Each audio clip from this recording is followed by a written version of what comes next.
आपातकाल की 50वीं वर्षगांठ पर केंद्रीय मंत्री अमित शाह ने दिल्ली में संविधान हत्या दिवस 2025 कार्यक्रम को संबोधित किया।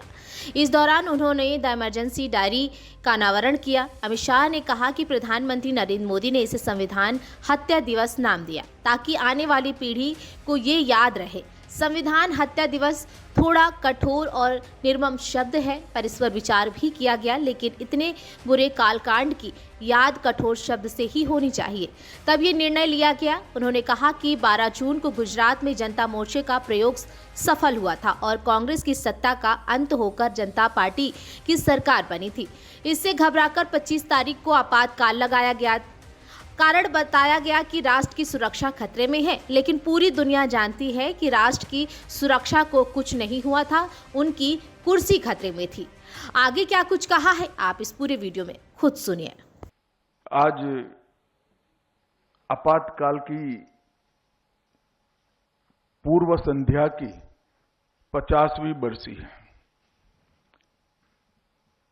और इस 50वीं बरसी पर यहां पर एक कार्यक्रम का आयोजन श्यामा प्रसाद मुखर्जी न्यास ने रखा है।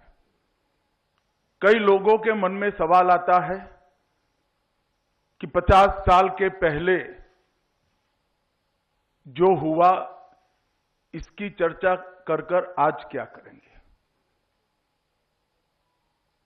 जब मोदी जी ने तय किया 11 जुलाई 24 को कि 25 जून को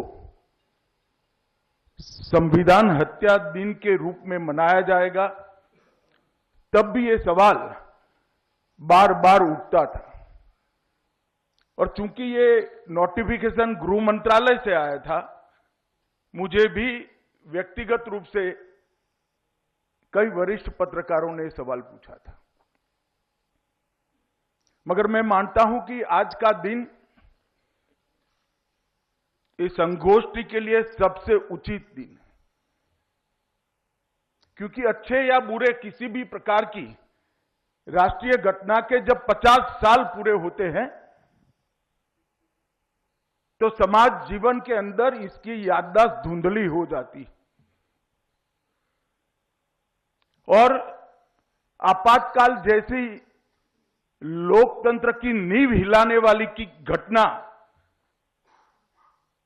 इसके बारे में याददाश्त समाज जीवन की अगर धुंधली होती है तो किसी भी लोकतांत्रिक देश के लिए बहुत बड़ा खतरा होता है, क्योंकि लोकतांत्रिक भाव और तानाशाही ये दो मन के दो भाव हैं। इसको आप व्यक्ति से मत जोड़िए।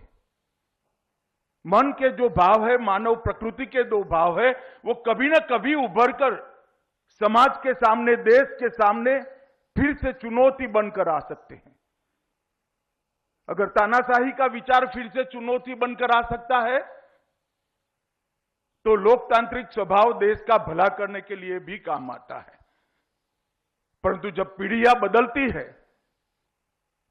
और राष्ट्र जीवन की इस प्रकार की घटनाओं की विस्मृति, विशेषकर जिन पर जिम्मेदारी है, वो किशोरों और युवाओं की स्मृति में से निकलने लगती है, तब ऐसी ही संगोष्ठियां, ऐसे ही संविधान हत्या दिन की बात ये स्मृति को पुनर्जीवित करती है। तो सुना आपने कि अमित शाह ने क्या कुछ कहा, और उन्होंने पूरे काल खंड का वर्णन कठोर शब्दों के साथ ही करना चाहिए, तभी युवा पीढ़ी को मालूम पड़ेगा कि उस दिन क्या हुआ था। ये सारा कुछ अमित शाह ने जिक्र किया।